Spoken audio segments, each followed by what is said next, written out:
पाकिस्तानी सेना प्रमुख अचानक दौड़े दौड़े सऊदी अरब क्यों पहुंचे हैं? क्या डर लग रहा है? तो वहीं डोनाल्ड ट्रंप ने भारत को लेकर क्या कहा है? जियोपॉलिटिक्स में बहुत कुछ चल रहा है, हमेशा की तरह जानने को मिलेगा बहुत कुछ। आइए जानते हैं इन खबरों को विस्तार से। पाकिस्तान के आर्मी चीफ जनरल असीम मुनीर अचानक से सऊदी अरब की यात्रा पर पहुंच गए हैं और क्राउन प्रिंस मोहम्मद बिन सलमान से मुलाकात की है। मजेदार बात यह है कि पाकिस्तानी सेना ने इस यात्रा का ऐलान नहीं किया, लेकिन सऊदी सरकारी मीडिया की रिपोर्ट से इसका खुलासा हो गया। बाद में पाकिस्तानी सेना ने भी इस संबंध में एक बयान जारी किया। सऊदी बयान में कहा गया कि इस मुलाकात में सैन्य और रक्षा रिश्तों को मजबूत करने को लेकर गहन बातचीत हुई। इस दौरान क्षेत्रीय शांति को लेकर भी सहयोग करने पर चर्चा हुई। पाकिस्तानी विश्लेषकों का कहना है कि अचानक हुई इस यात्रा के पीछे जनरल असीम मुनीर का कई डर है। पाकिस्तानी सेना प्रमुख की यात्रा ठीक उस समय हुई है जब अमेरिका में डोनाल्ड ट्रंप की जोरदार तरीके से वापसी हुई है। ट्रंप की जीत के लिए न केवल अमेरिका में बल्कि पाकिस्तान में करोड़ों लोग दुआ कर रहे थे। दरअसल इमरान खान समर्थक चाहते थे कि ट्रंप की जीत हो। पीटीआई नेता के बहुत करीबी माने जाते हैं। साल 2019 में ट्रंप और इमरान खान के बीच मुलाकात हुई थी।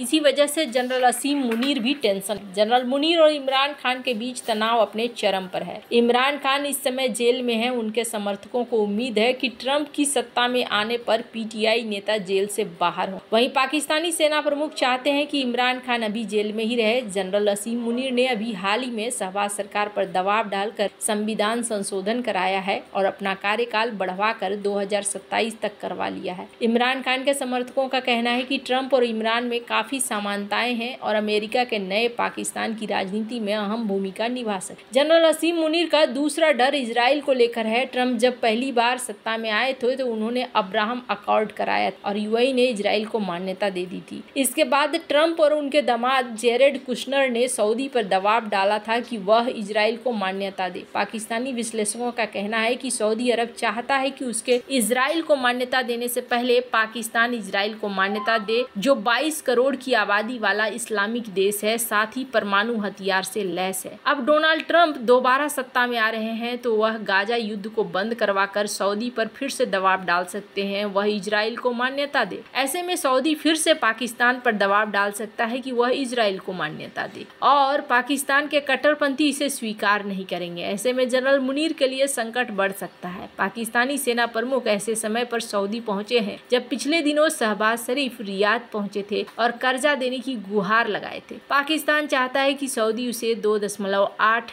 बिलियन का कर्ज। खैर, जहां एक तरफ ये सब कुछ चल रहा है, वहीं दूसरी तरफ डोनाल्ड ट्रंप ने अब अमेरिकी प्रेसिडेंट के चुनाव में उपराष्ट्रपति कमला हैरिस को बड़े ही आसानी तरीके से हरा दिया। इसके पीछे कई कारण बताए जा रहे हैं। कहा जा रहा है कि उम्मीदवार मुद्दे के एकदम उलट थे। वे अपने अपने वोटर के हिसाब से मुद्दे उठा रहे थे। चुनाव परिणाम बताते हैं कि डोनाल्ड ट्रंप के जीत के पीछे 5 कारण था। 1, राष्ट्रवाद और मजबूत नेतृत्व की छवि। अमेरिका में इस चुनाव में माना जा रहा है कि कभी राष्ट्रवाद का मुद्दा इतना मजबूत नहीं रहा। डोनाल्ड ट्रंप ने खुद को सबसे बड़े राष्ट्रवादी नेता के रूप में स्थापित किया। उन्होंने वोटर तक संदेश देने में सफलता पाई कि वे अमेरिकी हितों की रक्षा करने वाले सबसे बड़े नेता हैं। वे पूरे विश्व में अमेरिका की साख फिर से स्थापित कर सके। वे जब रैलियों में इस बारे में बात करते थे तो जनता सबसे अधिक तालियां बजाती। उनके बीव उन पर कुछ महीने पहले हुए जानलेवा हमला ने उनकी मजबूत छवि को और स्थापित किया। लोगों ने एक नायक की छवि देखी। दूसरा है अप्रवासी का मुद्दा कनेक्ट कर गया है। कहा जा रहा है कि चुनाव कवरेज के दौरान ये पाया गया कि यहाँ के स्थानीय लोग इस मुद्दे को लेकर एक मंच पर थे। उन्हें टैक्स की कमाई अप्रवासियों पर क्यों खर्च हो।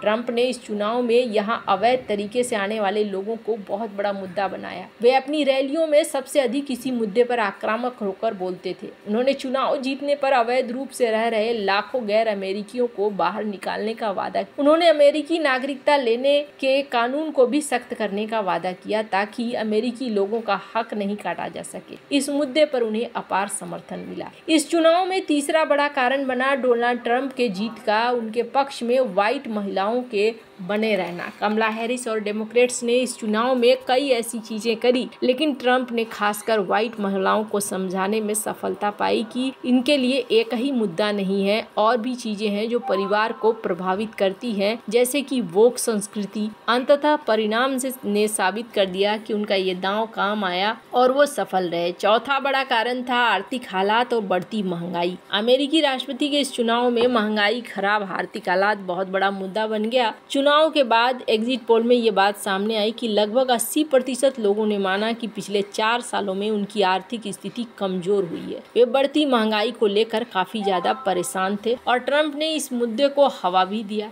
पांचवा है कमला हैरिस की बहुत देर से दावेदारी। बाइडेन ने काफी सारा समय खा लिया था और उसके बाद फिर कमला हैरिस आई और ये यहाँ पर टिक नहीं पाई।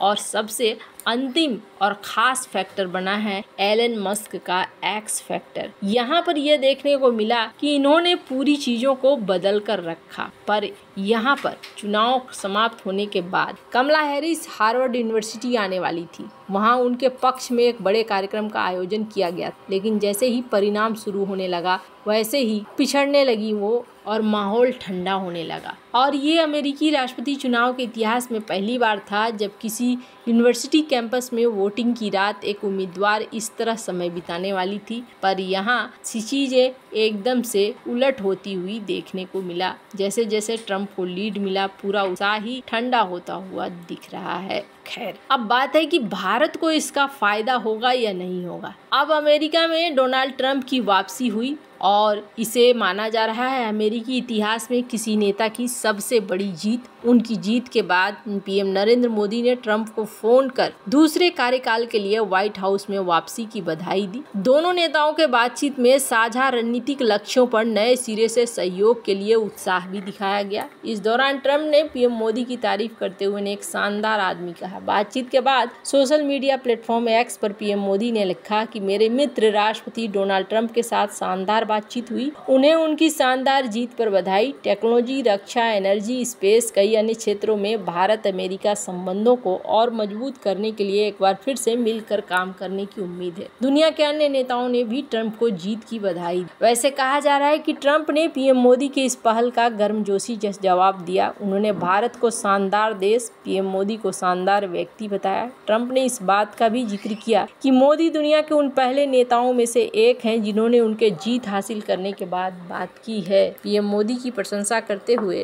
ट्रंप ने इसका जवाब दिया और कहा कि मोदी दुनिया के उन पहले नेताओं में से थे जिन्होंने उनके जीत हासिल करने के बाद बात की। पीएम मोदी की प्रशंसा करते हुए उन्होंने कहा कि पूरी दुनिया पीएम मोदी से प्यार करती है। उन्हें भारत को एक मूल्यवान सहयोगी बताया। इससे पहले एक अलग पोस्ट में ट्रंप ने पीएम मोदी को बधाई दी थी। इस पोस्ट में उन्होंने ट्रंप को अपना मित्र बताया था। उन्होंने ट्वीट में कहा कि मेरे मित्र डोनाल्ड ट्रंप को ऐतिहासिक चुनावी जीत पर हार्दिक बधाई। अब ऐसा लगता है जैसे दोनों ही देश यहाँ पर मिलकर कुछ ऐसी चीजें करने वाले हैं जिसको देखकर दुनिया हैरान रहने वाली है। भारत और अमेरिका का ये साथ बहुत ही ज़्यादा जरूरी है और ये अब दिख भी रहा है। पाकिस्तान को भी टेंशन हो रही है। एक तरीके से कहे ना तो कि पूरा का पूरा सिस्टम ही यहाँ पर बदलता हुआ नज़र आ रहा है। और ये जो सिस्टम है, ये सिस्टम कुछ इस तरीके से है कि वो सारे लोग जो अलग सीन बनाकर बैठे थे, वो सीन एकदम से पलट गया है यहाँ पर ट्रंप के आने के बाद। वैसे आपको क्या लगता है, इन सब मामले में आपकी क्या राय है, कमेंट कर जरूर बताएं। जल्द मिलते हैं अगले वीडियो में नई खबर के साथ।